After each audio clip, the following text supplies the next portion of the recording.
Dámy a páni, Judita Lašaková.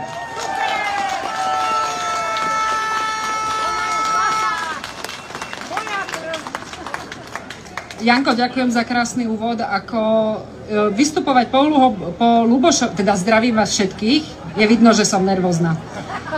Vystupovať po Lubošovi Blahovi je, myslím si, že umenie, ale po Robertovi Ficovi, tak to je vážne čerešnička. Ja som zavesila na svoj facebookový profil, alebo teda respektíve stránku, že tu dnes budem. A nebudem tu za Fica, ale budem tu za právny štát. A keby docent Drgonec nebol teraz na východe, tak je tu tiež na tejto tribúne, takže pozdravuje vás aj docent Drgonec všetkých. A napriek tomu, že viacerí sa sťažujeme, že nás je tu málo, to nevadí. Niečo vám zacitujem. Nádej neznamená presvedčenie, že niečo dobre dopadne, ale istotu, že niečo má význam, nech to dopadne akokoľvek.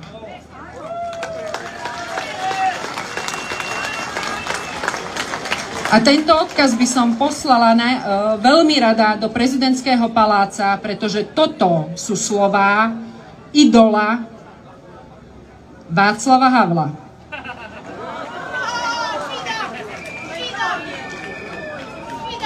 Prosím vás, vnímajme, kto čo hovorí. A áno, Robert Fico teraz priznal, že robili chyby. Robili.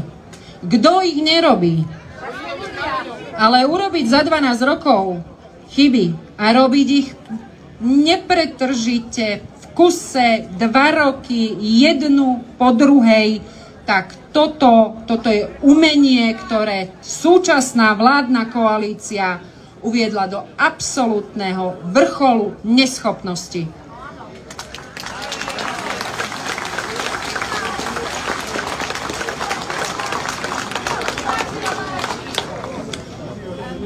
Prečítala som si to uznesenie o vznesení obvinenia. Keď prišla prvá správa, že teda Robo Kaliňák a Robert Fico sú obvinení, tak človek sa aj potešil, však ročne kradli 3 miliardy, boli 12 rokov pri moci, to je 3 x 12, to je 36 miliard, to sa nám vráti.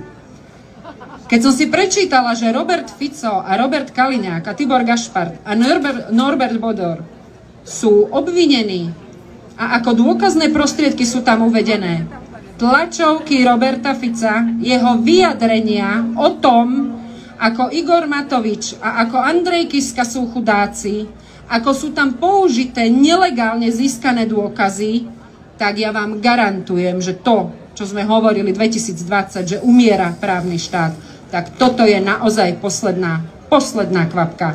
Ak my všetci dopustíme, aby sa nie Robert Fico, ale občan Slovenskej republiky na základe takéhoto uznesenia dostal do väzby, tak si ten štát naozaj nezaslúžime.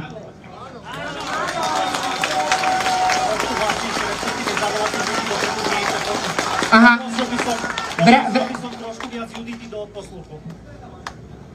No dúfam, skúsim. Takže ja by som chcela tej vládnej, nechcem byť dnes už zlá, vládnej koalícii, to už bolo moc, poslať odkaz. Môžete nám naozaj zobrať naozaj všetko, ale ľudskú dôstojnosť a právny štát si nedáme. Ste za? Nedáme si!